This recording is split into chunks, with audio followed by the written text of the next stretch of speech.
এবারে সেমিনারে তিনি চিরাচরিত কান্নাকাটি বা প্রকল্পের ফিরিস্তি তুলে ধরার মতো বোরিং কাজে যাননি। তিনি ডায়াসে এসেই মাইক্রোফোনটি হাতে নিয়ে এমন এক দৃপ্ত হাসি দিলেন যেন গত 1 বছরে 12টি হাতি মারা যায়নি, বরং 12টি হাতি নোবেল পুরস্কার জিতেছে। উপস্থিত জনতার দিকে তাকিয়ে তিনি তার ভাষণ শুরু করলেন, যা শুনে কিছুক্ষণের জন্য গোটা হলরুম স্তব্ধ হয়ে যায়। উপদেষ্টা বলেন, বন্ধুগণ, আপনারা অনেকেই শোকাহত। আপনারা ভাবছেন আমরা 12টি হাতি হারিয়েছি।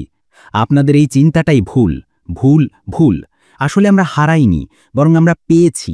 আমরা পেয়েছি 12টি অমূল্য কেস স্টাডি। এই 12টি হাতির মৃত্যু আমাদের চোখ খুলে দিয়েছে, আমাদের গবেষণার নতুন দুয়ার উন্মোচন করেছে। আমি এবং আমার থিঙ্ক ট্যাঙ্ক রাত দিন এক করে এই মৃত্যুগুলো নিয়ে গবেষণা করেছি। আমরা বের করেছি হাতিগুলো চোরা শিকারী, বন উজাড় বা খাদ্যাভাবের মতো বস্তাপচা কারণে মারা যায়নি। তাদের মৃত্যুর কারণ অনেক বেশি গভীর, অনেক বেশি সাইকোলজিক্যাল।